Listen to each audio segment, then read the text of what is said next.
రాష్ట్రంలో సీఎం కేసీఆర్ పాలనలో ప్రజలంతా సంతోషంగా ఉన్నారని, మరోసారి బీఆర్ఎస్ ప్రభుత్వం ఏర్పాటు ఖాయమని ఆలేరు బీఆర్ఎస్ అభ్యర్థి గొంగిడి సునీత మహేందర్ రెడ్డి అన్నారు. గత ఎన్నికల సమయంలో ఇచ్చిన హామీలు అన్ని కేసీఆర్ అమలు చేశారని అన్నారు. కేసీఆర్ ముచ్చటగా మూడోసారి గెలిచి హ్యాట్రిక్ కొట్టబోతున్నారని అంటున్న గొంగిడి సునీత తో మా ప్రతినిధి Vikranth Reddy face to face. Aleru MLA BRS అభ్యర్థి అయినటువంటి గొంగిడి సునీత మనతో ఉన్నారు. ప్రచారం ఎలా సాగుతుంది, గెలుపోవడంపై వారి అంచనా ఏంటో తెలుసుకుందాం. మేడం, ప్రచారం ఎలా సాగుతుంది? బ్రహ్మాండంగా సాగుతూ ఉంది. ఏ గ్రామానికి వెళ్ళినా గొప్పగా ప్రజలు స్వాగతిస్తూ ఉన్నారు. ఏమైనా అనుమానాలు ఉంటే కూడా నివృత్తి చేసుకుంటూ ఉన్నారు. అదేవిధంగా గ్రామాలలో ఎక్కడికి వెళ్ళినా కానీ కేసీఆర్ గారు పథకాలు నచ్చినాయి అన్నారు. ఇప్పుడు కొత్తగా మళ్ళీ కేసీఆర్ గారు ఏవైతే మేనిఫెస్టోలో పెట్టిన పథకాలు ఉన్నాయో వాటి పట్ల ఇంకా సంతోషాన్ని వ్యక్తం చేస్తూ ఉన్నారు. వెనకటికి తెలంగాణ ఎట్లుండే ఇప్పుడు ఎట్లుందనే విషయంకి వస్తే మాత్రం మా గ్రామాలు చాలా బాగుపడ్డాయి, మంచిగా అయినాయి. వెనకటికి మేము బతుకు తెరువు కోసం హైదరాబాద్కు వెళ్ళేవాళ్ళం. ఇప్పుడు మళ్ళీ వెనక్కి వచ్చి మా వ్యవసాయ క్షేత్రంలో వ్యవసాయం చేసుకుంటున్నాం అనే మాట కూడా చాలా స్పష్టంగా వినిపిస్తుంది. హైదరాబాద్లో ఉన్న వాళ్ళకి పని దొరకదో కానీ గ్రామాలలో ఉన్న వాళ్ళకి మాత్రం చేతి నిండా పని దొరుకుతుంది అనే మాట కూడా వాళ్లే గ్రామస్తులే చెప్తా ఉన్నారు. అండ్ ఇప్పటివరకు వాళ్ళకి అందుతున్న అన్ని పథకాల పట్ల వాళ్ళు చాలా చాలా చాలా సంతోషంగా ఉన్నారు. రేపు ఇవ్వబోయే పథకాల పట్ల కూడా సంతోషంగా ఉన్నారు. కేసీఆరే మా నాయకుడు, కేసీఆర్ ముఖ్యమంత్రిగా ఉంటేనే మేము బాగుపడతామనే ఆలోచన ప్రజల్లో చాలా స్పష్టంగా కనిపిస్తాం. 9 సంవత్సరాల పాటు ఎలాంటి అభివృద్ధి చేశారు ఆలేరు నియోజకవర్గం? ఆలేరులో మరి ఇప్పటివరకు చూసుకుంటే ఒకప్పుడు అంటే ఒక్కటే మాటలో చెప్పాలంటే, ఒకటే స్టేట్మెంట్లో చెప్పాలంటే 2014లో నేను ఎమ్మెల్యే అయినప్పుడు యాసంగి పంట మొత్తం కలుపుకుంటే 27,000 ఎకరాలు సాగయ్యేది. ఇప్పుడు ఈ మొన్నటి యాసంగి పంట 2,16,000 ఎకరాలు సాగైంది. అంటే దాదాపు 10 ఇంతలు. దాన్ని బట్టి చూసుకుంటే మేము మిషన్ కాకతీయ ద్వారా గౌరవ ముఖ్యమంత్రి గారు తీసుకొచ్చిన పథకాన్ని 100% వినియోగించుకుని 534 చెరువులు బాగు చేయించుకున్నాం. ఒకప్పుడు ఇది కరువు పీడిత ప్రాంతం, తాగునీళ్ళకు కూడా చాలా కష్టంగా ఉండేది. అట్లాంటి ప్రాంతంలో ఈరోజు మేము యాసంగి పంట కూడా 2,16,000 ఎకరాలు సాగు చేసుకోగలిగినామంటే ఎంత తేడా ఉందో గమనించండి. దాంతోపాటు 29 చెక్ డ్యామ్లు కూడా నిర్మాణం చేసుకొని ఎక్కడైతే గ్రామాలలో నీళ్లు లేవో అంటే చెరువులు లేవో, చెరువులు లేని చోటికి కాలువల ద్వారా నీళ్ళు తీసుకురావడం కాకుండా ఆ కాలువల మీద చెక్ డ్యామ్లు కూడా నిర్మాణం చేసుకొని కొంత నీరు అక్కడ నిలుపుకోవడం వల్ల బోర్లలో నీళ్లు బాగా వస్తాయి, భూగర్భ జలాలు మెరుగవుతాయి కాబట్టి నీళ్లు కూడా బాగా వస్తాయి. ఆ విధంగా మాది కంప్లీట్గా వ్యవసాయ ఆధారిత ప్రాంతం. సో అట్లా రైతుకి సంపూర్ణమైనటువంటి విశ్వాసం ఈ ప్రభుత్వం కల్పించింది, సదుపాయాలు కల్పించింది, సౌకర్యాలు కల్పిస్తోంది.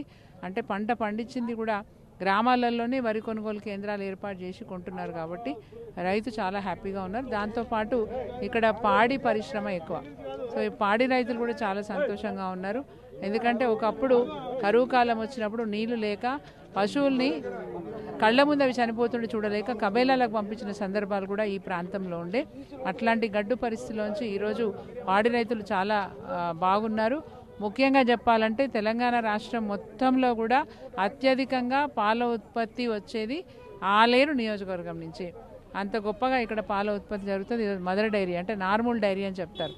నార్మల్ డైరీలో కూడా మరి 15 మంది డైరెక్టర్లు ఉంటే అందులో 6 డైరెక్టర్లు ఆలేరు నుంచే ఉంటారు. ఎందుకుంటారంటే ఇక్కడ పాల సేకరణ ఎక్కువ జరుగుతుంది, పాల సేకరణ కేంద్రాలు ఎక్కువ ఉంటాయి.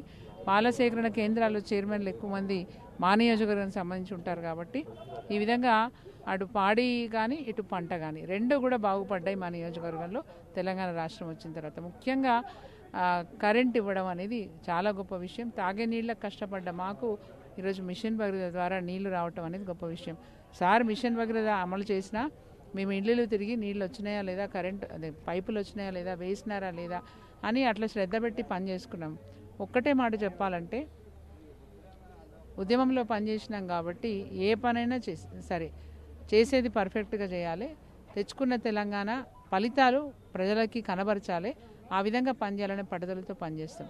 మాకున్న కసి అవతల వాళ్ళకు ఉండదు. ఈ మాట ఎందుకు నొక్కి చెప్తున్నా అంటే నిన్నటి నుంచి నేను బాధపడుతూ ఉన్నాను. నా తోటి సహచరుడు గువ్వల బాలరాజు నిన్న ఆయన ప్రచారంలో ఉంటే ఎంత దౌర్జన్యం చేస్తుంది ఈరోజు కాంగ్రెస్ పార్టీ అంటే, మరి రాళ్లతో కొట్టి చంపే ప్రయత్నం చేశారు. అంతకుముందేమో దుబ్బాక క్యాండిడేట్ని మరి పొడిచి చంపే ప్రయత్నం చేసినారు. అంటే వాళ్ళు ఈరోజు రాష్ట్రంలో అధికారంలోకి రావడానికి ఎంతకైనా దిగుజారుతారనేది అర్థమవుతా ఉంది. మళ్ళీ ఈ రాష్ట్రం ఎక్కడ రాక్షసుల పాలవుతుందనే ఆవేదన మాకు ఉంది.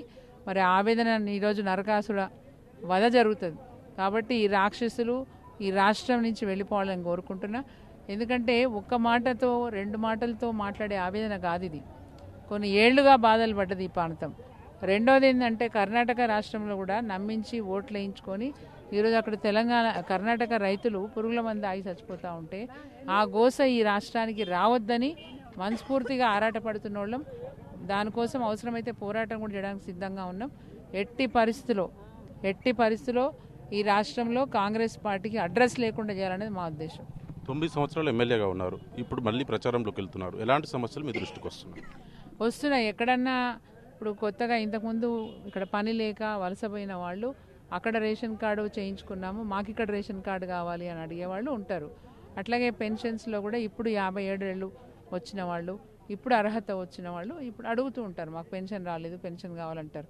గృహలక్ష్మి పథకాల గురించి అడుగుతుంటారు, మాకు అందలేదు, మాకు చేయాలి అని అడుగుతుంటారు. సమస్యలు ఉంటాయి. ఇప్పుడు కొన్ని గ్రామాలు ఎట్లా అంటే 3-4 గ్రామాలు కలిపితే ఒక గ్రామ పంచాయతీగా ఉండేది.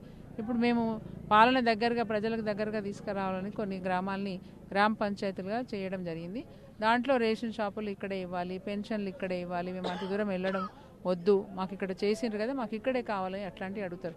సీసీ రోడ్లు, డ్రైనేజీలు సామాన్యంగా అన్ని గ్రామాలలో అడిగే సమస్య అది. ఇప్పటికే 2 సార్లు గెలిచారు, 3వసారి యాత్ర కొట్టబోతున్నారా? తప్పకుండా కొడతాను, తప్పకుండా. మీ ప్రత్యర్థి ఎవరు అనుకుంటున్నారు? బీజేపీ, కాంగ్రెస్ పార్టీ, దాంట్లో డౌట్ ఏం లేదు, ఉన్నదంటే చెప్పుకోవాలి. బీజేపీ పార్టీకి పెద్దగా ఇక్కడ ప్రాబల్యం ఏం లేదు. నామకే వాస్తే కరెక్ట్గా ఎన్నికలప్పుడు వస్తారు, పోటీ చేస్తారు, వెళ్ళిపోతారు, మళ్ళీ తర్వాత కనబడరు. ఇక్కడ క్యాడర్ లేదు. కాంగ్రెస్ పార్టీకి క్యాడర్ ఉంది. గతంలో ఇక్కడ కాంగ్రెస్ పార్టీ ఎమ్మెల్యేగా ఉన్నారు కాబట్టి వాళ్ళకి క్యాడర్ ఉంటుంది. ఎంపీ ఉండే, ఎమ్మెల్యే ఉండే కాబట్టి వాళ్ళకి క్యాడర్ ఉంటుంది. వాళ్ళ క్యాడర్ ఉన్నప్పటికీ కూడా కాంగ్రెస్ పార్టీ మాకేమీ చేయలేదని ఒక బలమైనటువంటి ఫీలింగ్ ఈరోజు ప్రజల్లో ఉంది. సో అందుకోసం కాంగ్రెస్ పార్టీ పట్ల పెద్ద ప్రేమ ఏమీ లేదు ఇప్పుడున్న ప్రజలకైతే. ఇప్పుడు గొంగిడి సునీతకు ఎందుకు ఓటేయాలంటే ఏం చెప్తారు చివరిగా? గొంగిడి సునీత అందుబాటులో ఉంటుంది. గొంగిడి సునీత అర్ధరాత్రి ఫోన్ చేసినా ఫోన్ ఎత్తుతుంది. గొంగిడి సునీత ఎప్పుడు కూడా ఎవరికి ఏ సాయం చేయాలన్నా ఆ సాయానికి అండగా నిలుస్తుందనే మాట చెప్తారు. తెలంగాణ రాష్ట్రంలో ఎక్కడ ఏ ఎమ్మెల్యే నిర్వహించని ప్రజా దర్బార్ ఒక్క ఆలేరు ఎమ్మెల్యే నిర్వహిస్తుంది. ప్రతి శనివారం ఆలేరు క్యాంప్ ఆఫీస్లో కూర్చొని సాధారణ పౌరుడు వచ్చి నాకు ఈ సమస్య ఉందంటే ఆ సమస్యని సత్వరమే పరిష్కారం చేసే ప్రయత్నం చేస్తుంది. కొన్ని అప్పటికప్పుడు పరిష్కారం కావచ్చు, కొన్ని కొంత టైం పట్టవచ్చు. ఏదేమైనప్పటికీ కూడా ప్రజలకి ధైర్యం చెప్పే విధంగా మీకు అండగా ఉన్నా, మీకు అందుబాటులో ఉన్నా అని చెప్పే గొంగిడి సునీత వాళ్లకు ఉన్నది కాబట్టి మళ్ళొక్కసారి ఓటేమని అడిగే ధైర్యం నాకుంది. తప్పకుండా నన్ను ఆశీర్వదిస్తారనే నమ్మకం కూడా ఉంది. అది మొత్తానికి ఖచ్చితంగా 3వసారి మాత్రం యాత్ర కొడతాను, ప్రజలకు అందుబాటులో ఉంటాను కాబట్టి ఖచ్చితంగా నన్ను గెలిపిస్తారని ఆశాభావం వ్యక్తం చేస్తున్నాడు. కెమెరా పర్సన్ అమర్తో విక్రాంత్, ఆలేరు నుంచి.